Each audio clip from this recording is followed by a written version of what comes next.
Hey! Si vous regardez mes vidéos, vous devez savoir que j'ai fait l'option art plastique au lycée. Et je me suis dit que ce serait cool de vous la présenter. Par contre, je suis pas conseiller d'orientation, donc Google est votre ami. Commençons par une présentation. Pour commencer, il existe deux options. Il y a l'option facultative et la spécialité, ou autrement dit l'option légère et lourde. Il est d'ailleurs possible d'accumuler les deux en L. Mais vu qu'il y a la réforme du bac, j'ai aucune idée de putain comment ça marche. Donc les secondes... En seconde, il n'y a que l'option facultative disponible pour 3 heures d'art plastique par semaine. Et pour la première et la terminale, il y en a 2 pour l'option facultative et 5 pour la spécialisation. Et 7 si on cumule les deux. Pour l'ancien bac, il n'y a que la spécialité qui est accessible pour les L.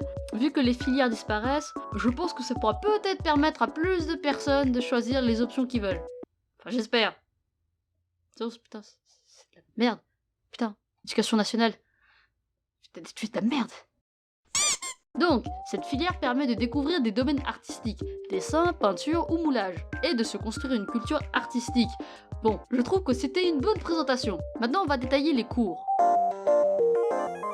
Les cours sont divisés en deux parties, la partie pratique et la partie histoire de l'art. Les cours d'histoire des arts sont des cours magistraux classiques. On y découvre des œuvres et des artistes autour d'un thème, par exemple le portrait ou encore les représentations de l'espace. Je sais pas si c'est partout, mais dans mon cas, mon professeur nous faisait un contrôle tous les 4 chapitres. Et pour les cours de pratique, cela dépend. En seconde, le professeur nous donne souvent une consigne précise, un thème et une technique. Alors qu'en première et en terminale, on a plus de classes pour nos projets, et les consignes sont plus vagues. Juste un mot par exemple, le dernier sujet que j'ai fait était assembler une œuvre, alliant couture et photographie. Il n'y a plus de technique imposée, ou rarement. Et on doit travailler sur des pages de recherche, étudier le sujet, voire chercher des définitions dans le dictionnaire, puis écrire toutes les idées qui nous viennent en tête. À la fin de chaque projet, on s'est réunis avec la classe et on discute pour voir ce qui ne va pas, ce qui est bien et comment s'améliorer.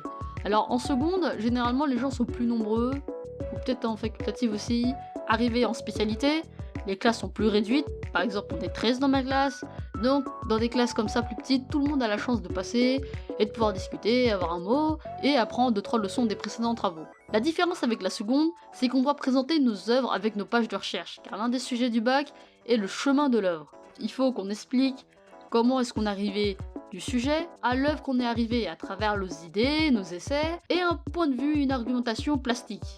Et voilà quelques photos de mes projets, et je trouve que c'est dommage que la majorité de mes travaux soient en 2D. Je veux des changements! En plus des cours, il est possible de faire des sorties. Je suis allée au Louvre, au musée d'Orsay, j'ai pu voir le cyclope de Chantilly et la fondation Jean Dubuffet. Mais je pense que cela dépend des lycées. Et j'ai la chance, je me sens comme une privilégiée à pouvoir aller à des lieux culturels et historiques sans payer un rond. Merci l'éducation nationale. C'est un objet essentiel pour tout artiste. Dans l'élaboration d'un projet, il faut mettre sur papier toutes les idées qui nous viennent en tête. C'est un objet plutôt complexe. C'est ni un brouillon, ni un journal intime. Mais il possède des aspects artistiques et peut en dire beaucoup sur son propriétaire. Vous pouvez l'acheter ou encore mieux, le fabriquer. J'ai récemment terminé un carnet donc je pense faire une vidéo sur ça. Il existe d'ailleurs plusieurs formats, plus ou moins grands, en fonction de vos goûts, avec ou sans spirale. Et sinon, il y avait aussi le format Liopoléo. J'arrive pas à le dire. Liopoléo. Un Liopoléo. Un Liopo. Bon, ça, c'est l'accordéon. Contrairement aux autres options, comme informatique, l'art plastique peut avoir un petit coût, car il faut payer le matériel. Bon, c'est pas énorme comme en école d'art, mais il y a un kit de base à avoir.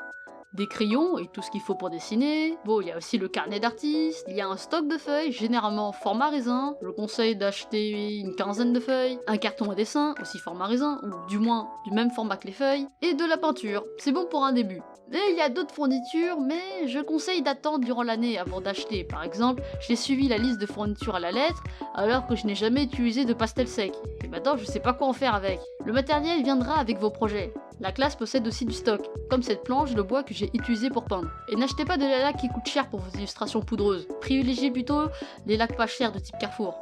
On n'a pas besoin de quelque chose d'extrêmement cher pour fixer vos dessins. Non mais regardez-moi le prix des magasins des beaux-arts.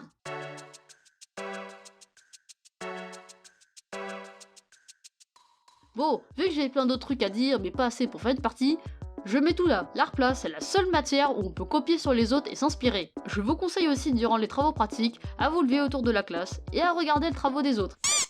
Un conseil pour les contrôles, 2 ou 3 œuvres par catégorie, et apprendre des œuvres joker, c'est-à-dire des œuvres qui rentrent dans plusieurs catégories, comme l'autoportrait de Picasso, qui est à la fois un autoportrait et une œuvre cubiste. C'est le pastel et pas la pastel. Faire cette faute vous retire toute crédibilité.